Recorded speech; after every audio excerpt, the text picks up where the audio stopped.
हम लोग जानेंगे कि जो वॉशिंग मशीन होता है उसका टाइमर किस प्रकार से चेंज किया जाता है, समझ रहे ना। तो यदि मान लेते हैं टाइमर खराब हो गया है तो जो आपकी ये जो वॉशिंग मशीन होती है इसका जो प्लेट होता है इसको किस प्रकार से हम निकाल करके और नया टाइमर का यूज करेंगे। ठीक है, तो अंत तक आपने इस वीडियो को देखा। तो आप भी कहीं पर जाते हैं तो टाइमर अगर आपको चेंज करना है तो बड़ी आसानी से अभी टाइमर को क्या कर सकते हैं, चेंज कर सकते हैं। किस प्रकार से इसको हम निकालेंगे सब कुछ हम जानने वाले हैं। ठीक है, तो चलिए हम इस वॉशिंग मशीन का क्या चेंज करते हैं, टाइमर चेंज करते हैं।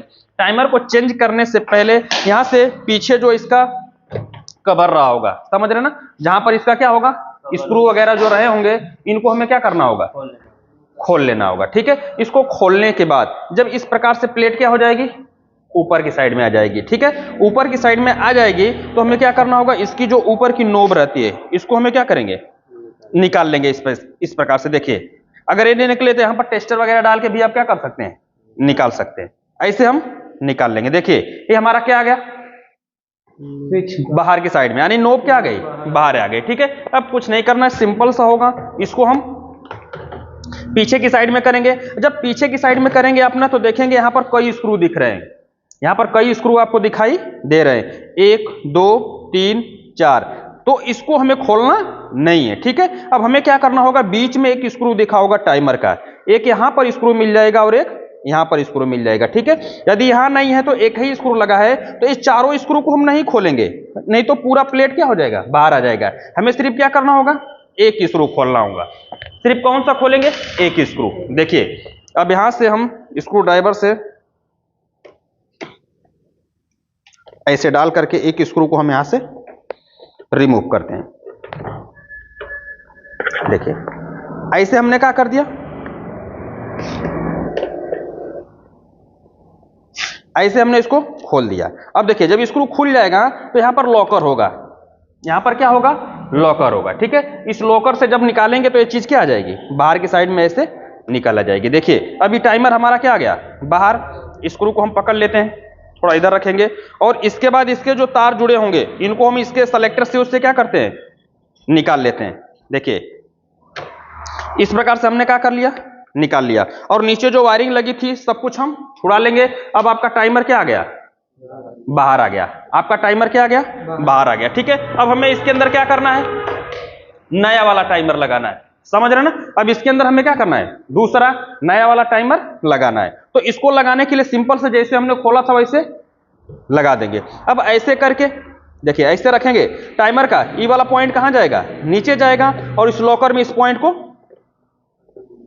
फंसाएंगे। ठीक है, तो देखिए इस साइज का टाइमर नहीं है, इस साइज का टाइमर क्या है, नहीं है। फिर भी हम यहां पर थोड़ा सा क्या लगा लेंगे, जुगाड़ क्या कर सकते हैं, बना सकते हैं। ठीक है, तो अब यहां पर आप देखेंगे कि ये साइज का ना होने का कारण है कि इसमें देखेंगे कि एक तरफ इसका नोब काफी क्या है, बड़ा है और इसमें तुलना करेंगे तो इसकी नोब क्या है, छोटी है। ठीक है, इसीलिए ये जाकर के लॉकर में क्या हो रहा है, नहीं फंस रहा है। इसीलिए हमने आपसे कहा था कि कभी पर हम जाएंगे कुछ भी बदलना होगा तो हम यहां पर जो लगा होगा उसको निकाल करके लेकर जाएंगे और दूसरा लेकर के आएंगे। ठीक है, अब यहां पर अगर आपने लेकर आ गए तो अब यहां पर ही लगने वाला नहीं लगेगा, लेकिन आपका थोड़ा सा क्या होगा, जुगाड़ वाला काम करना पड़ेगा।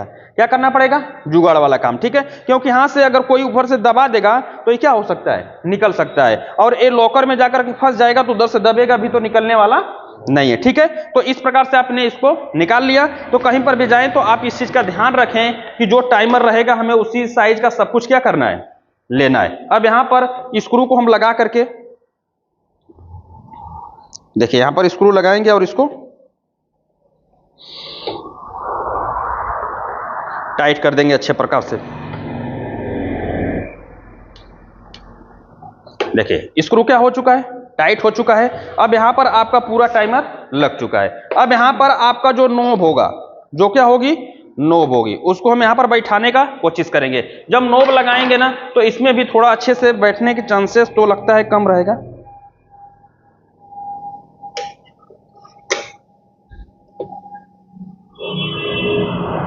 देखिए अब ये नोब बैठ नहीं रही है। क्यों नहीं बैठ रही है, क्योंकि इसका जो खांचा है ना एक किधर आ गया है, एक तरफ आ गया है। ये क्या है, एक तरफ। अगर ये बीच में रहता, थोड़ा सा अगर इधर रहता तो ये कहां रहता, बीच में रहता, तो जा करके नोब सीधे क्या हो जाती, बैठ जाती। ठीक है, देखिए हम लगाने की कोशिश तो कर रहे हैं। लेकिन ये बैठ, देखिए बैठ तो गया, लेकिन जितना चाहिए उतना अच्छे से बैठा नहीं है। समझ रहे ना? तो आपका ये काम तो करेगा लेकिन अच्छे प्रकार से काम नहीं करेगा। ठीक है, तो हमें क्या करना चाहिए? उसी साइज का लेना चाहिए। उसी साइज का लेना चाहिए। ठीक है, अब डेली के अगर ऐसा करेंगे तो कस्टमर के घर क्या होगा?